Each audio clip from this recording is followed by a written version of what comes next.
እሺ ሰበር መረጃ ለሁላችሁም አንድ ጥያቄ ላቅርብላችሁ።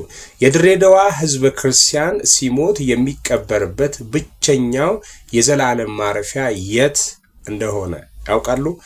እንግዲያውስ በዛሬ ዕለት ምሽት 1 ሰዓት ላይ የዓለም አይኖች ድሬዳዋ ላይ ናቸው። የድሬዳዋ ህዝብ ክርስቲያን ሲሞት የሚቀበርበት ብቸኛው የዘላለም ማረፊያ የት ነው ላልኳችሁ ጥያቄ ምላሹ የሚሆነው መልሱ ድሬዳዋ እግዚአብሔር አብ ቤተክርስቲያን ነው።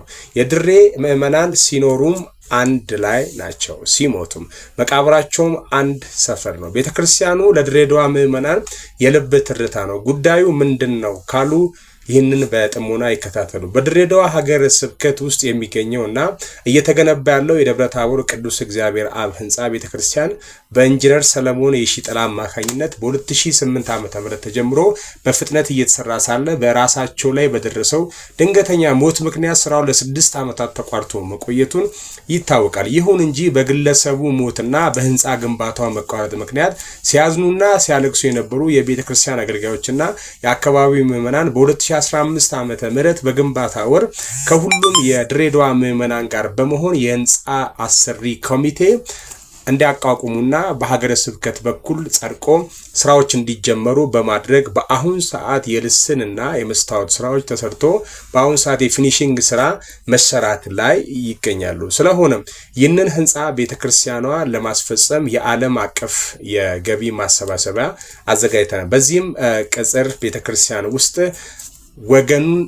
ወገኑን ያሳርፍ ዘንድ የምዕመናን የድሬዳዋ ምዕመናን ተወላጆች እንዲሁም በተለያዩ የዓለማችን ክፍል ውስጥ የምትገኙ ውድ ኦርቶዶክሳውያን የበረከት እጆቻችሁን ዘርጉልኝ ስትል ቅድስት ቤተክርስቲያን መንፈሳዊ ጥሪዋን ታስተላልፋለች። እንዲሁም ታኅሳስ 10 ከረፋዱ 4 ሰዓት ጀምሮ በደብረ ታቦሩ ቅዱስ እግዚአብሔር አብ ቅጥር ግቢ ቤተክርስቲያን አጽማቸው ያረፈ ቅዱሳን የሚዘከርበት የጸሎት ፍትህን የጧፍ መብራት መርሃ ግብር ስለተዘጋጀ በእለቱ የድሬዳዋ ምዕመናን ተገኝታችሁ ወገኖቻችሁን አብረን እንዘክር ዘንድ እናሳስባለን።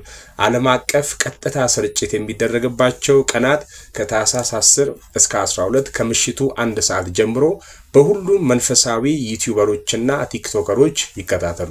በእለቱ የሚደወሉባቸው ስልኮች 0961 00 10 10 0911 13 52 53 9 0919 09 80 23 0908 53 80 22 0946 45 73 40 አካውንቶች ሲቢ 1054 82 66 56 8 አሃዱ 0025 72 24 ሰላም እንደምን አመሻችሁ። እዚህ ጋር እንግዲህ ከላይ እንደምትመለከቱት ይህ ግለሰብ በወላይታ ሶዶ ከተማ በንጥቂያ ወንጀል የተሰማራው ግለሰብ በጽኑ እስራት ተቀጣ።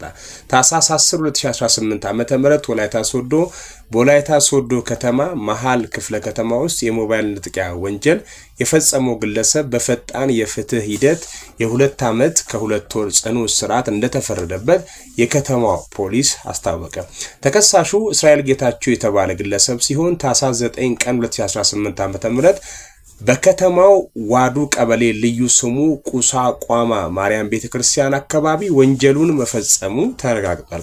ግል ተበዳይዋ ከወላይታ ሶዶ ዩኒቨርሲቲ ወደ ቤተክርስቲያን ለጸሎት መታ ስትመለስ ግለሰቡ ድንገት በመቅረብ የገበያ ዋጋ 14000 ብር የሚያወጣውን ቴክኖ ፖቫ ሞባይል ስልክ ነጥቆ ለማምለጥ ሲሞክር በአካባቢው በነበሩ የጸጥታ አካላት እጅ ከፍንጅ መያዙን የመሃል ከተማ ፖሊስ አዛዥ ረዳት ኢንስፔክተር ተገኝ ገልጿል።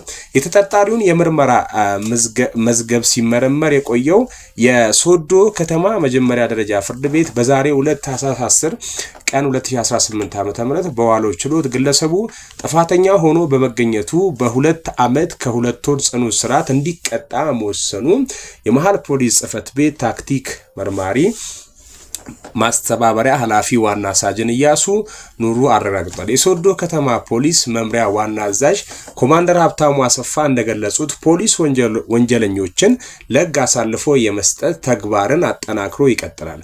ውሳኔው ወንጀሉ በተፈጸመ በ24 ሰዓት ውስጥ ማከናወኑን የገለጹት አዛዡ በሶዶ ከተማ ውስጥ ንጥቂያ ለመፈጸም ማሰብ ጨምሮ ለቅጣት ያዳርጋል ሲሉ ለወንጀል አድራጊዎቹ ጠንካራ ማስጠንቀቂያ አስተላልፏል። በጀግንነት መጠበቅ፣ በሰብአዊነት ማገልገል።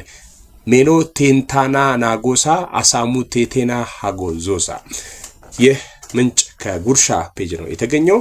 ውድ አድማጮቼ እኔም የግል አስተያየቴን ለእናንተ መስጠት ፈልጋለሁ። እንግዲህ ለመንጠቅ ያሰበን ሁሉ የቅጣት እንደሚወሰድበት እርምጃ እንደሚወሰድበት ነው እንግዲህ የወላይታ ሶዶ ፖሊስ ይህንን ማስጠንቀቂያ ያዘለ መልእክት የሰጡት ማለት ነው። እንደኔ የእጅ ከፍንጅ የተያዘ የወንጀል ኬዝ ነው አይደል? ይሄ የሚባለው 2 ዓመት ከ2 ወር ከታሰረ ይቅርታ ይደረግልኝ ስህተት ካለ ንግግሬ ላይ ለመንጠቅ ያሰቡትን ማስፈራራት ምን ያክል ሊያስቀጣ ይችላል ጥያቄ ነው ለኔ። እና አላነሰም እጅ ከፍንጅ ከሆነ ከተያዘ ሙከራ ቢሆን ነው አይ ቲንክ ሶ